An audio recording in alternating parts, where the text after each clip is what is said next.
Young OG. Hey Boogie, what's up? Another one. Yeah. You used to be my baby. Remember? Hey guys, welcome back. Same outfit, same background, but tomorrow's Mother's Day. And I don't think I'm going to be recording tomorrow, but I should because it's my first Mother's Day.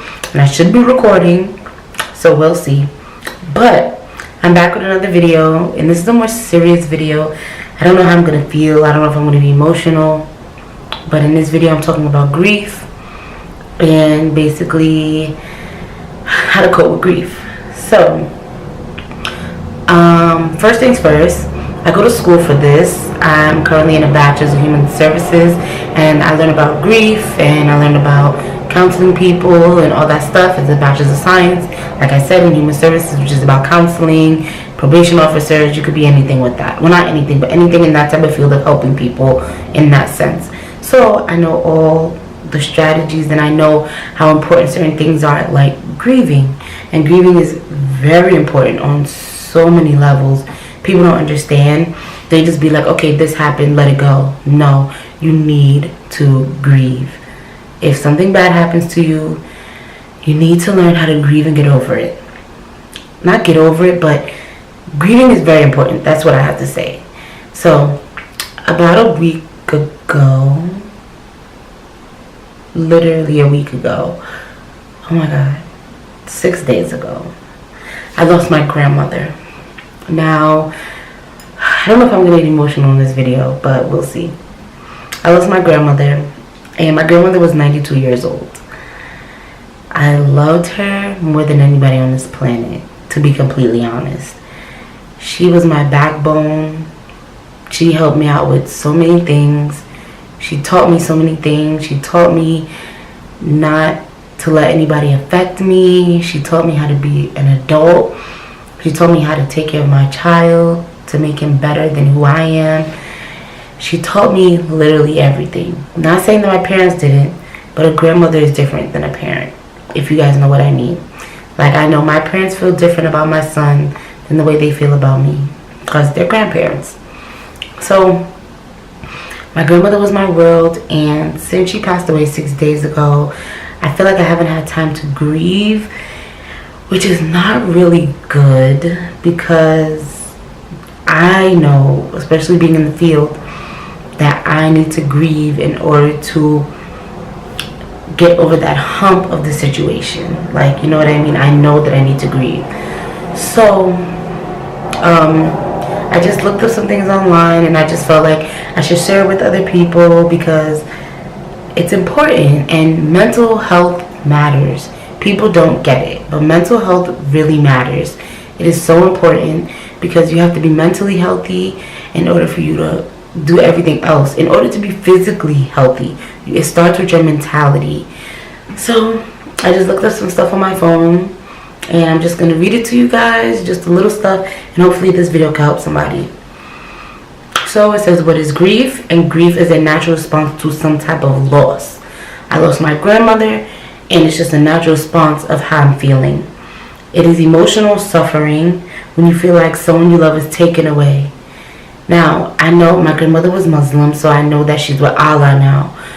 And she wasn't taken away from me because that's selfish. She was suffering, and it's better for her to be with Allah than for her to be here and suffering and in pain. It'll be worse. It doesn't make sense, and that's selfish to me. My cousin taught me that.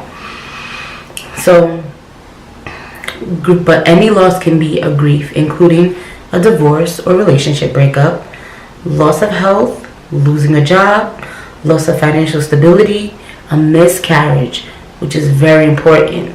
A miscarriage can be serious. Well, it can be. It is serious. And people need to learn that a miscarriage, you need to grieve.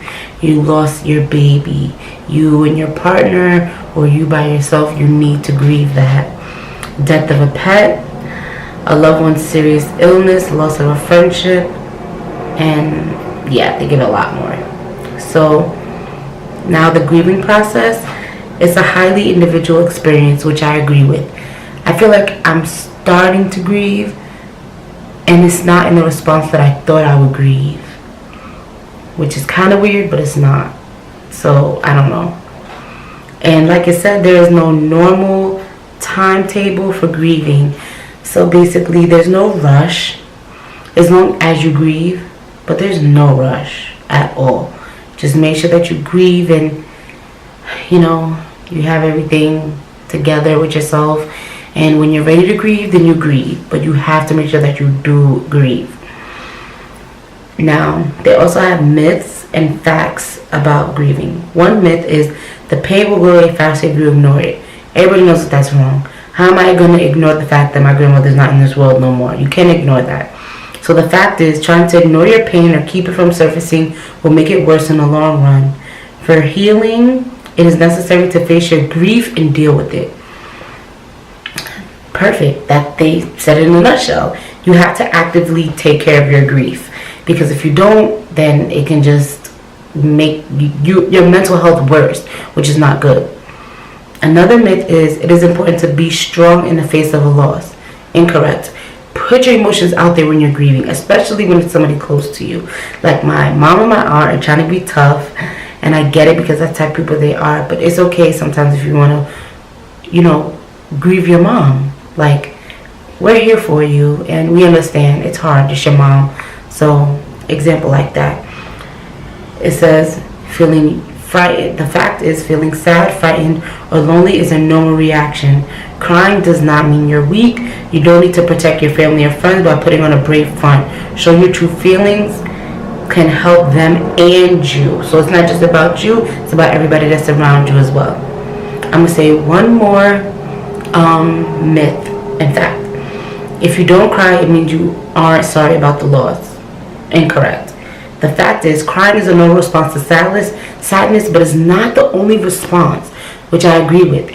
You can be sad in other ways. Like, I haven't been crying, I've been zoning out a lot. Like just zoning out and just thinking about my grandmother. So, I think that is a way of grieving, me zoning out. And it says, they may simply have other ways of showing it, which is what I just said about the zoning out. So how to deal with the grieving: acknowledge your pain, which is always number one. You have to understand what's going on. You have to acknowledge how you feel. Number two, accept the grief can trigger many different and unexpected emotions. Anything can just trigger you, and that's okay. You don't have to go, bat just crazy, but anything can trigger it, and that's okay. You're in an emotional state, and you don't have to hide that. Understand that your grieving process will be unique to you. Everybody doesn't grieve the same. Nobody's gonna grieve the same. Support yourself emotionally by taking care of yourself physically. Yes, some people sit around, eat all day, or not eat. They end up feeling weak, lethargic, sleeping all day. That is not good. It is not good. You need to take care of yourself, and you need to understand how you're feeling. Now, there are 5 stages of grief. This video is really good to me. But anyway, 5 stages of grief. Denial, like this can't be happening to me.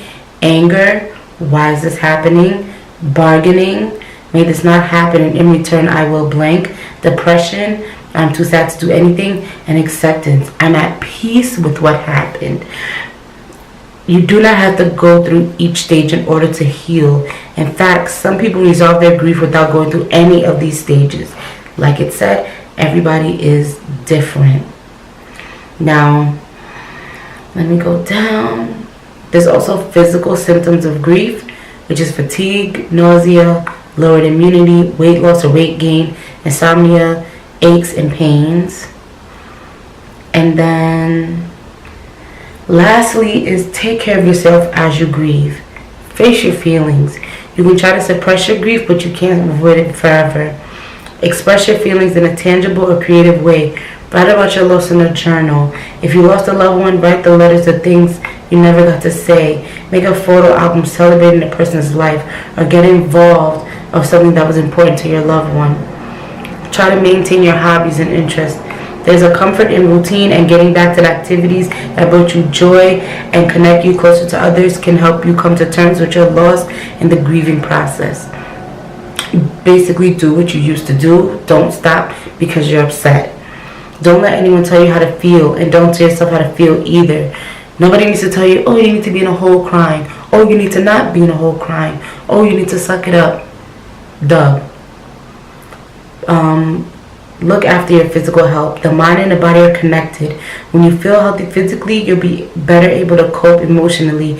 Combat stress and fatigue by getting enough sleep, eating right, and exercising.